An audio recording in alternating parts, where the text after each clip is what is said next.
Mark, libelous din ba na mag-post ka ng pictures or photos, videos, private information about a person nang walang consent nila? Kung mag-post ka ng mga post, of course, depende kung anong picture yan.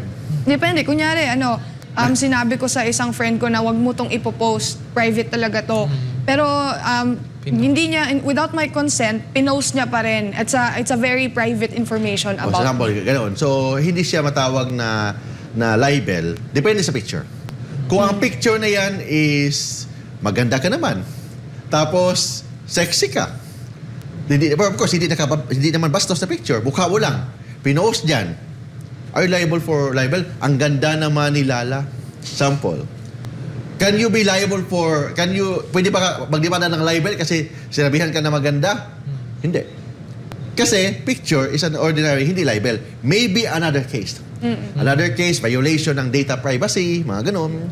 Violation of your right to privacy. Yan, pwede ka magdemanda. Lalo na pag sinasabi mo na, huwag mo i-post yan ha. Private picture to, ganyan yan. Tapos, pinost pa rin. Violation ng data privacy. But hindi siya matawag na libel. Kasi in libel, the essence of libel is allegation of a discreditable act or condition. Pag nag-post ng picture na maganda, hindi naman maganda tingnan sa mata. Siya offense. Is it allegation of a discreditable act or condition? No. So hindi siya libel. Maybe kasi na-violate niya yung promise niya na private picture tapos pinost niya yung mga ganyan. Any degrading photos siguro. Pag degrading, iba yun. Last Iba libel. Libel yan. Yun. Pag mga sexual na mga pictures, may mga private part, pinakita doon, pinost, that's Yun. photo or video voyeurism naman yan. That's iba yun, ha? Iba yung photo and video voyeurism, ibig sabihin, without the consent, pinicturean mo yung isang tao, tapos pinost mo doon, Yun. photo or video voyeurism law. Under din sa libel case. Ibang kaso yan. Ibang kaso. Photo or video voyeurism, we'll discuss later on. What is that photo or video voyeurism? Pag nag-post ka naman ng maganda without consent, data privacy law ang na-violate. May mga nangyayari kasing cases na ganyan na mga artista na nagsisend ng pictures sa mga boyfriend nila tapos pinopost ng mga lalaki pag nag-break na. So anong laban nila, di ba? That's photo or video voyeurism. Pag may sexual act. Sexual act. Patuloy ng sexual act, magandang picture lang, nakasuot, naka-Amerikana, pinost niya. So without consent, then sinabihan mo na hindi pwede i-post yan, tapos pinost pa rin, that's data privacy law. But ang libel, the essence of libel, hindi ganun. Ang libel, ang pinag-usapan dito, nakakabastos, nakakahiya, sinisira mo ang reputasyon ng isang tao. Yun ang ibig sabihin ng libel. Paano naman po kung pagdating sa mga photo is, parang AI generated, no? Hindi naman siya totoong photo, pero parang ginawa lang nung nag-post. Under din yung sa cyber, For example, photo. Sample. Yung mga photo na nakakabastos o yung degrading, nakakasira sa image. Pero hindi siya yung actual photo. Parang inedit. Ine-edit nila yung videos yung minsan mukha. kasi may AI generated. Basta nakakabastos na, iba yun. Kasi ang essence kasi ng libel, allegation of a discreditable act or condition. For example, mukha ni Carlo, nilagay doon. Tapos may buntot ng matching. Sample. Ginawa kang unggoy. Sample, gano'n. Ito yung unggoy ng Davao. Kumakain ng saging. Sample, gano'n. Is it libelous? Yes, libelous yan. Libelous yan kasi ginamit yung mukha mo tapos may buntot ng unggoy. That is allegation of a discreditable act or condition. Libelous yan.